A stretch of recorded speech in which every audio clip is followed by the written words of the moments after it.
Imagine this. It's a sunny Monday afternoon in Rio de Janeiro, June 12th, 2000, Pentecost. Monday, a day meant for celebration and family gatherings. A public bus, Line 174, winds through the leafy, upscale Jardim Botanico neighborhood, home to the world-famous botanical gardens, heart-shaped lagoons, and the prestigious Catholic University. Tourists snap photos, locals chat idly. Inside the bus, ordinary people, students heading home, a school teacher, office workers. No one suspects that in mere moments, their lives will become a national spectacle, a live broadcast nightmare that grips 35 million Brazilians and exposes the raw underbelly of a city teetering on the edge of chaos. At 2:30 p.m., a young man bursts onto the bus. He's disheveled, eyes wild, high on cocaine, haunted by ghosts. Armed with a .38 revolver, he announces a robbery. But when a passenger signals a passing police car, everything spirals. The driver flees through a window. Gunshots echo, and just like that, what starts as a desperate holdup becomes the longest, most televised hostage crisis in Brazilian history. 5 grueling hours where life, death, and the failures of a broken system collide in real time. This is the story of Bus 174. The story of Sandro do Nascimento, a survivor of unimaginable trauma who became a villain in the eyes of millions. And the story of Geisa Firmo Gonçalves, an innocent teacher caught in the crossfire of rage, incompetence, and inequality. It's not just a crime, it's a mirror to Rio's soul. Poverty, police brutality, and the invisible scars of street children. Buckle up. What you're about to hear was broadcast live, and it ends in tragedy. To understand Bus 174, we have to go back, not just to that fateful afternoon, but to the cracked foundations of a life that was doomed from the start. Sandro Barbosa do Nascimento was born on July 7, 1978, in the sprawling favelas of Rio de Janeiro. A black man from a low-income neighborhood, he grew up in the shadow of inequality that defines so much of Brazil's urban landscape. Rio in the 1980s and 90s was a powder keg, glittering beaches for the elite, but for kids like Sandro, it was a world of violence, where the line between survival and savagery blurred early. When Sandro was just 6 years old, his world shattered. 3 men broke into his family's home one night. In front of his terrified eyes, they stabbed his mother to death, ripping her apart in a frenzy of brutality.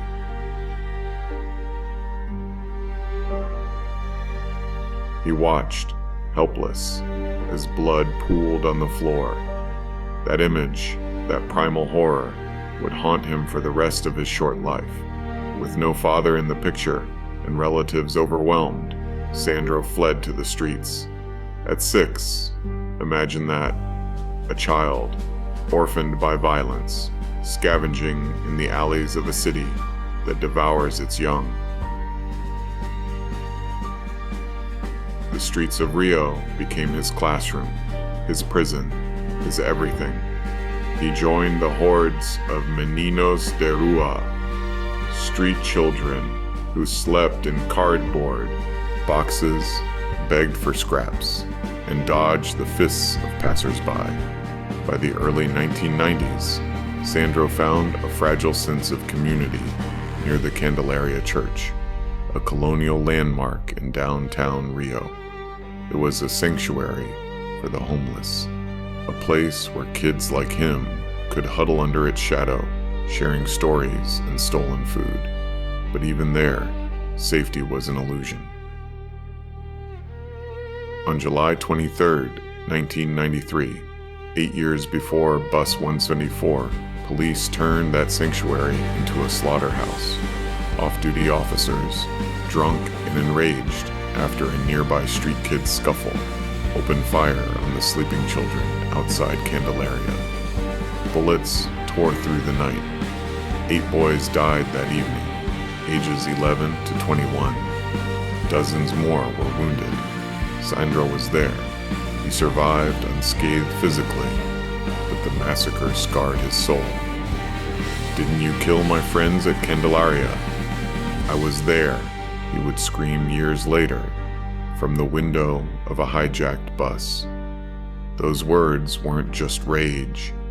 They were a cry from a boy who saw the state, the protectors, become the monsters. The Candelaria massacre shocked Brazil, sparking protests and promises of reform. But for Sandro, nothing changed. No counseling, no foster care, no second chance. Instead, he cycled through Rio's broken justice system. Petty thefts leading to arrests. Prisons that were more like gladiator arenas than rehabilitation centers.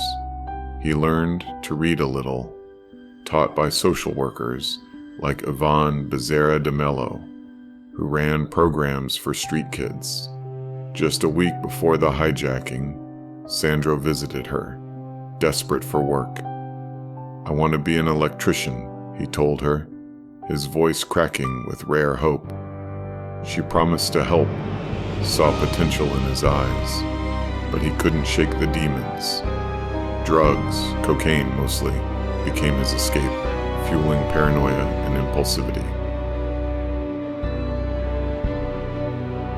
By 2000, Sandro was 21, invisible to society. No ID, no job, no future. He was running from a minor police beef when he spotted Bus 174.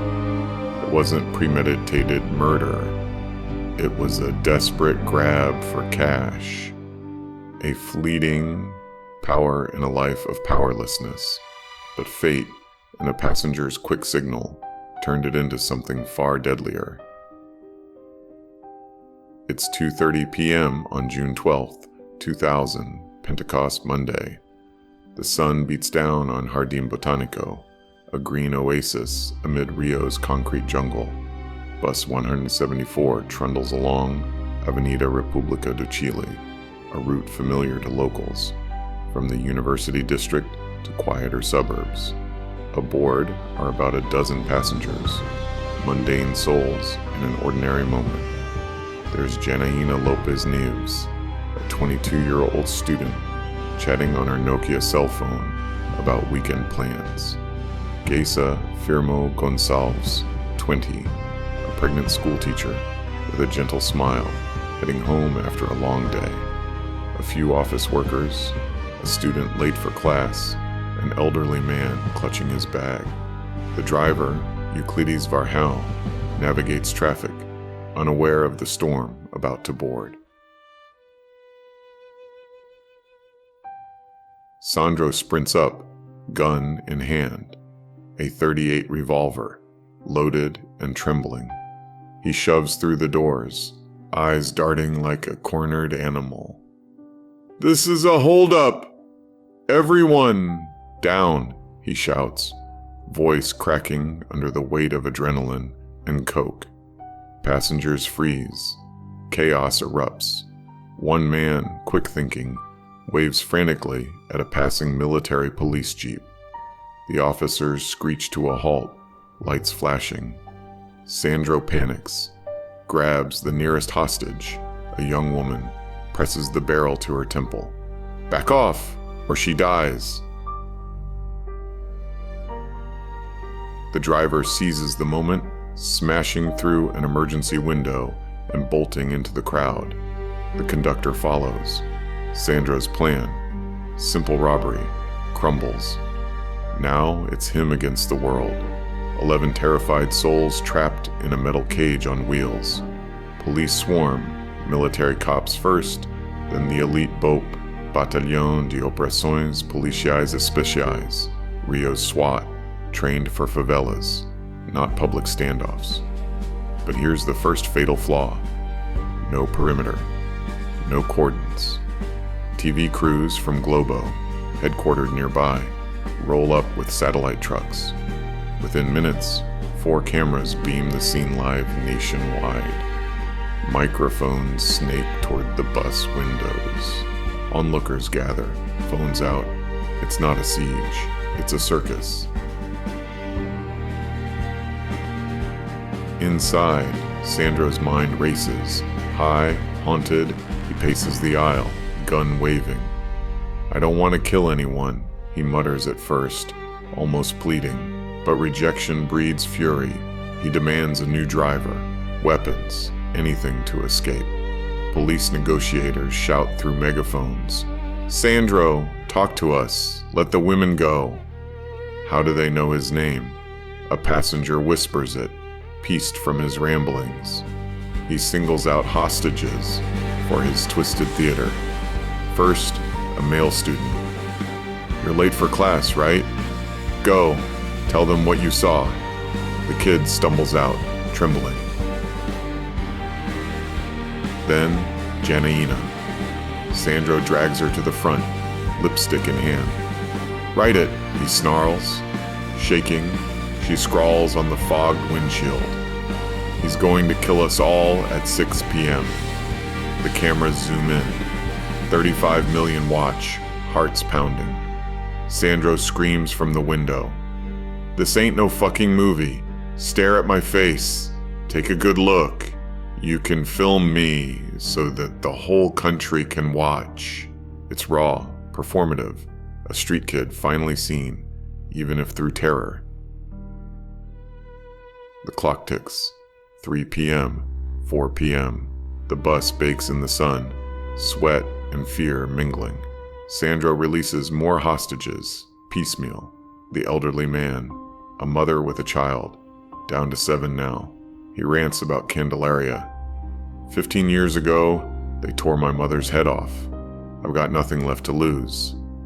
Police huddle like lost coaches. No walkie-talkies, just frantic hand signals. Governor Anthony Garotinho phones orders. No shots in daylight on TV, it'll kill my polls. BOP itches to storm, but protocol stalls them. Media frenzy peaks. Reporters shout questions, crowds chant. 5 p.m., tension coils. Sandro, sweating, erratic, covers Janaína's head with a cloth.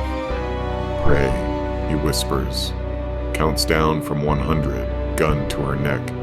The nation holds its breath. Click. A shot, but it's into the floor, inches from her ear.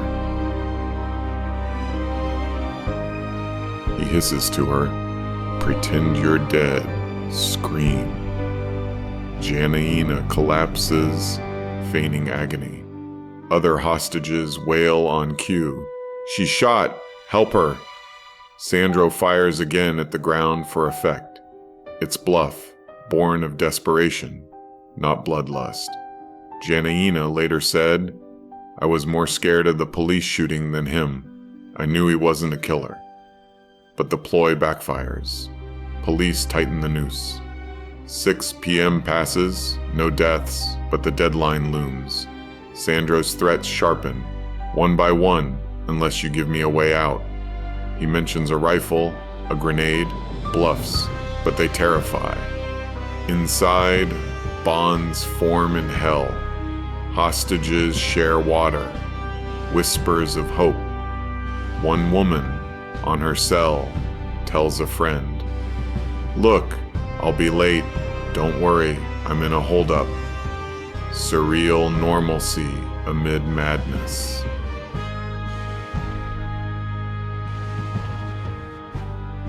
"7 p.m. Dusk falls, shadows lengthening. Sandro's resolve cracks. Enough, he mutters. He grabs Geisa, the pregnant teacher, kind-eyed, no threat. You're coming with me. Gun to her back, they edge to the door. The crowd hushes. Bopi positions, snipers on rooftops, marksmen in the bushes. Sandro steps out, Geisa his shield. For a split second, he glances away, toward the cameras, the lights. That's when it happens. A BOP officer, exhausted from a morning favela raid, creeps from behind. Mindset. Kill, kill, kill, as former Captain Rodrigo Pimentel later put it. Sandro jerks, turns, right into the line of fire. The officer squeezes. 2, 3 shots. The first rips through Geisa's face. Unintentional, a court would rule, but no less devastating. They collapse in a tangle. Sandro, instincts firing, pumps 3 rounds into her back and neck. Geisa gasps once, then stills. 20 years old, pregnant, dead on live TV.